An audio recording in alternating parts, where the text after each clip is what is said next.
don't know that I've ever met anyone like Cecil Roberts in my life. He has an incredible ability to not just be in the moment, but to shine. His union from the top of his head to the tip of his toes. He cares about his members like he loves them, really loves them, cares about them like he cares about his own personal family. He's a wonderful family man, but most of all, he's a committed trade unionist and a great leader. I was born 15 miles up Cabin Creek, and then the blacktop ended, and the road turned into a dirt road straight ahead, and then there was another holler that branched off the right called Shamrock Holler, and I was born in the company house there.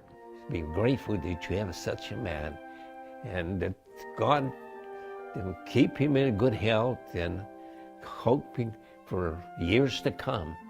I don't know how much years yet he's going to stay as our union president, but I don't think there ever will be another president like Cecil Roberts.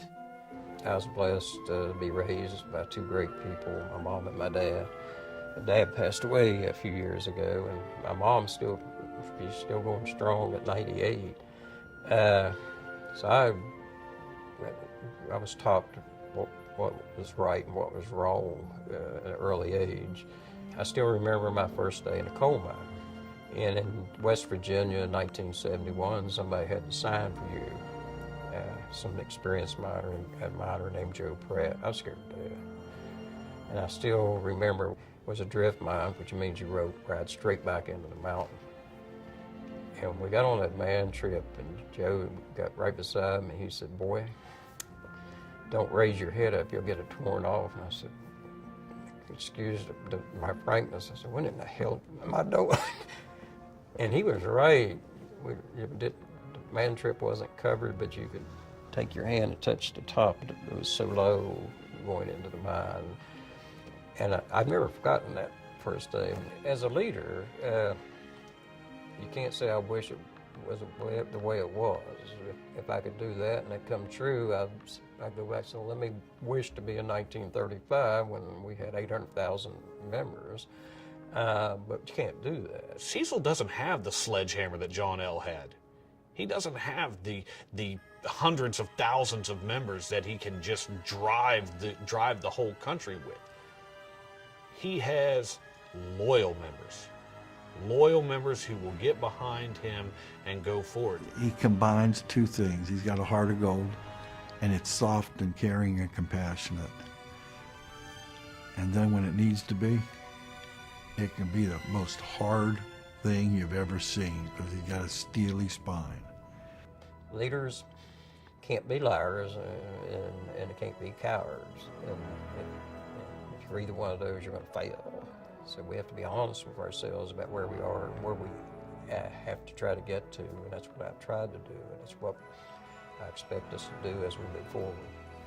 Whenever God spoke to Moses, he told Moses to go see Pharaoh.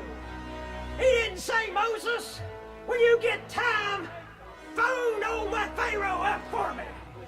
He didn't say, "Moses, send an email to Pharaoh." He didn't say, "Send a text message to Pharaoh." He said, "Moses, go see Pharaoh. I'm ready to go see Pharaoh. How about you? Are you ready to go see Pharaoh?" Cecil Roberts is one of the greatest leaders and persons I ever met in my life. Superman. He's strong in his leadership, and he's a strong Christian. I think the world of him. But to be arrested with people who are fighting for what's been promised them, like health care or pensions, there's just absolutely nothing better than that. So people actually pay me to do that. If people actually pay me to travel around and raise hell about something, and I guess that's my job description, but I lead a group of wonderful people, and I don't know where you go to find something better than that. One of the first times I saw President Roberts speak I heard him use that Martin Luther King quote, you know, that Martin Luther King quote where he says, if you don't have something that you would die for, you don't have a life worth living. That's a quote President Roberts has used before, and it's one of my favorite quotes that he uses. And I often think about, what would I die for? What would other people die for? I know Cecil would die for this movement, would die for this union. But the most incredible thing about Cecil Roberts is that he actually lives for this movement. He has spent a lifetime living for this movement, lifting up the common man and making a difference. I don't know if I can see past that to other leaders right now. I don't need to. I've got someone to follow. I've got someone I will follow.